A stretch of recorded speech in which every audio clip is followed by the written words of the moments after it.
Good day, good evening, salutations YouTube.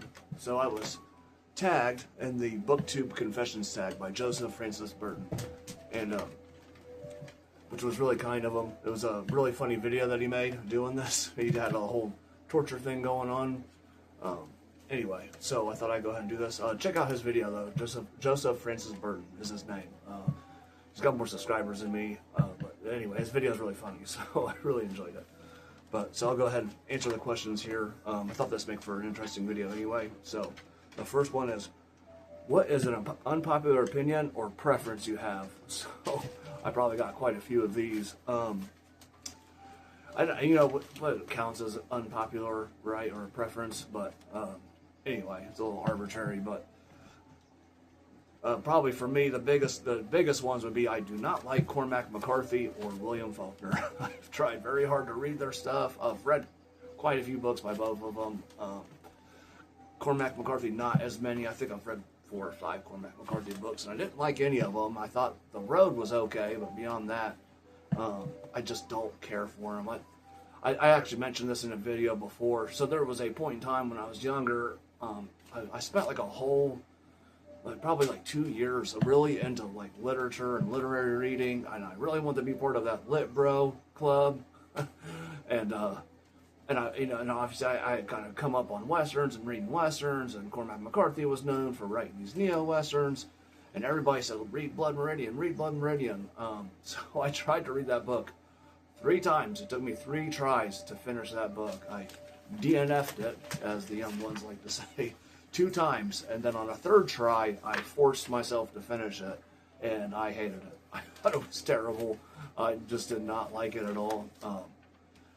All the Pretty Horses is okay. I think Old Country, Old Country, or No Country for Old Men is not good at all. So the movie is 1,000 times better than that book.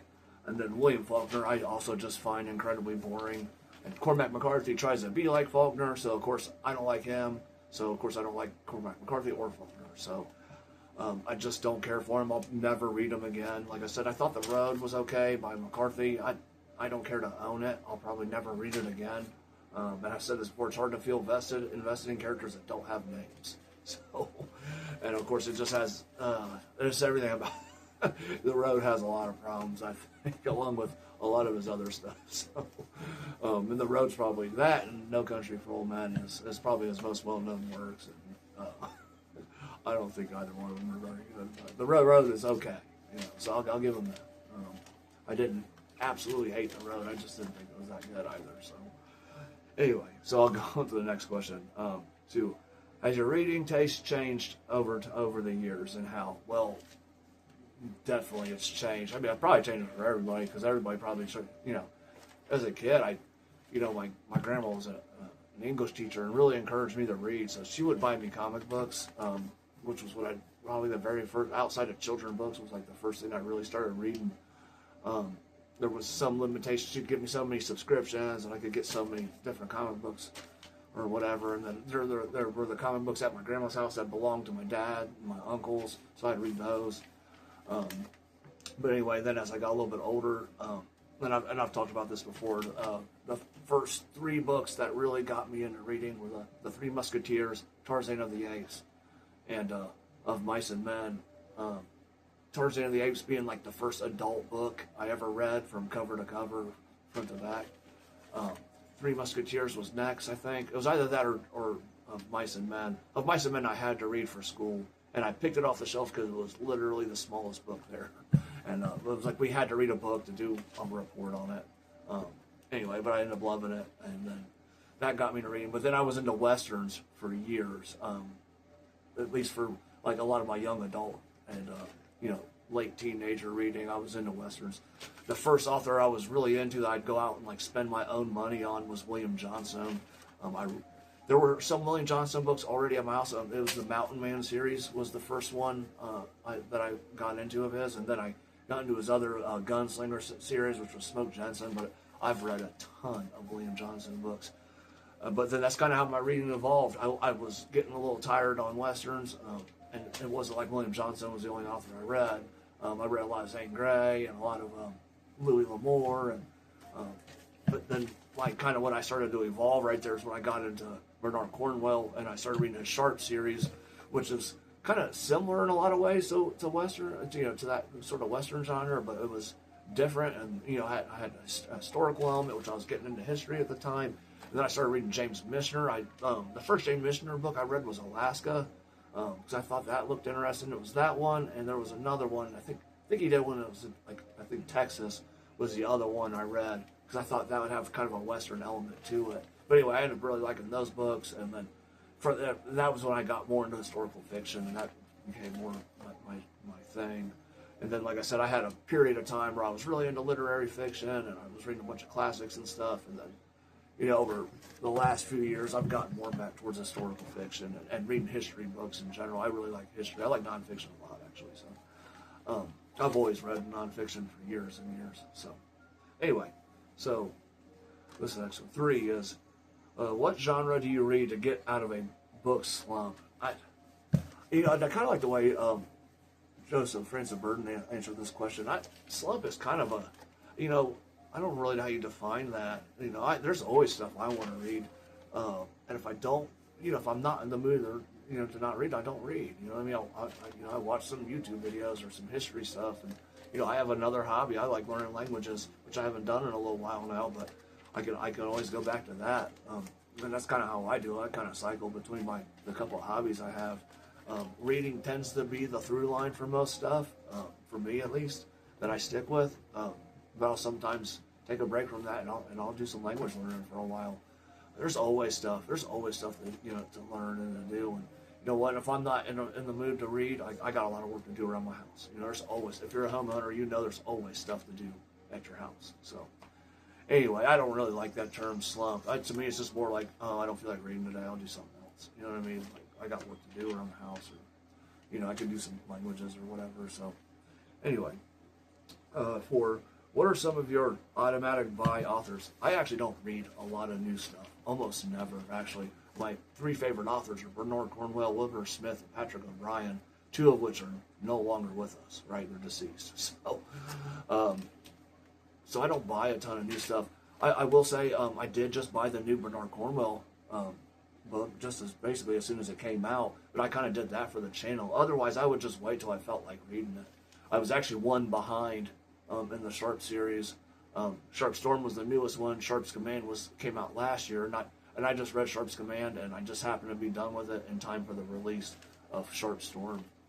I finished in Sharp's Command like the same day it came out, so I started on Sharp Storm almost right away.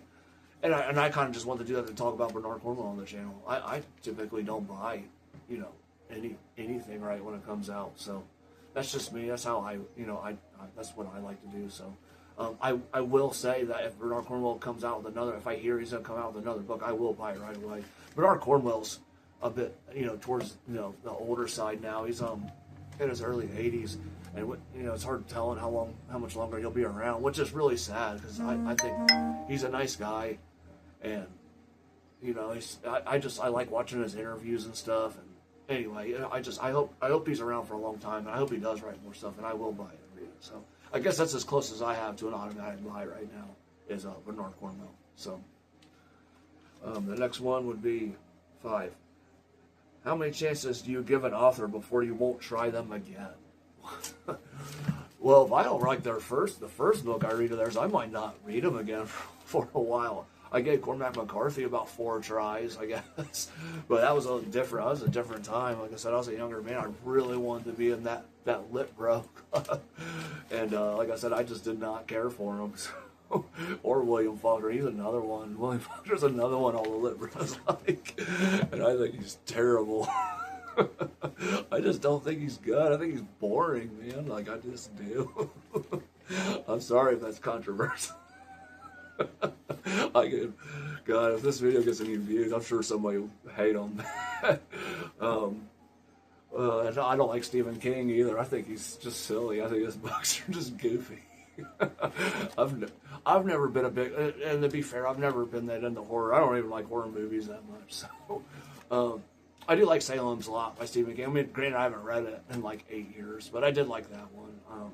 And I haven't read all of his books, so there could be other stuff he's written that I maybe could like, but it's highly unlikely. So beyond that, I tend to I don't you know I don't that's a tough one. How many? I'd say that's circumstantial, right? It depends how motivated I am to want to read them, right?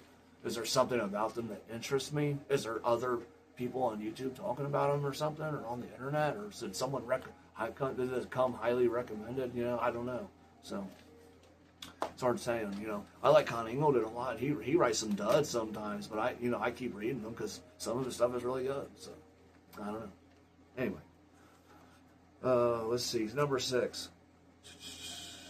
Do you have anything you like to do or listen to while you read? I don't listen to anything while I read. I don't even really like. I like quiet, to be honest. I do tend to walk while I read, so like I'll kind of pace and stuff. I have a couple different spaces I read in my house, and I'll do it outside sometimes too, but in my basement.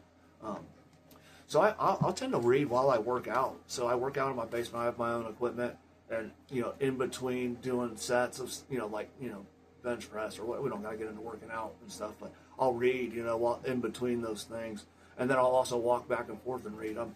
I feel like my thought process and my thinking and my brain just works better when I'm doing that. Not to mention I just get the exercise from the walking. So I read most of my books digitally. So I'll deliberately. I have 2 Kindles. I have one that's a bit smaller that can easily fit in one hand, and I can walk and read at the same time. And then I also read on my phone. I try to buy slightly bigger phones if I can. Phones on the bigger side, so it makes it easier to read on them. Granted, I can read on a normal small phone though too, so maybe I just have good eyesight. I don't know, but that's just what I like to do. So that might be a little different. Anyway, 7. How far do you read before DNF'ing? So I guess I'm a millennial, so I say DNF for sure. I say DNF, TBR, all the cool book terminology. It was my generation that created all this nonsense. All the emojis and stuff, so anyway, but that's circumstantial too, man. I try to give a book, I want to give it, I'll say in my mind I want to give it 100 pages, but I've given it less. I've DNF'd a book after 20 and just been like, yeah, this isn't for me. Or maybe I'm just not in the mood to read it. Maybe it's like, well, I'm just not ready for this right this minute. But usually somewhere, like I said, I try to give it 100. It tends to be less than that. And that's just because I have so much stuff that I want to read, other things I want to do. I'm not going to give a book I don't like a bunch of my time. Like, I just won't do it. I know some people will force their way through it, and I've done it. Like I said, I just said earlier, I forced my way through Blood Meridian, even though I hated that book. I think it's terrible. I should have got into what I think you should read instead of Blood Meridian, but I can do that next time. So next time, because I'll probably talk about that again in the future. Anyway, yeah, Blood Meridian, the road is incredibly derivative. You can, I don't know, you can just tell he's ripped off of a few other authors when he wrote that book too. That's something else I really didn't like about it.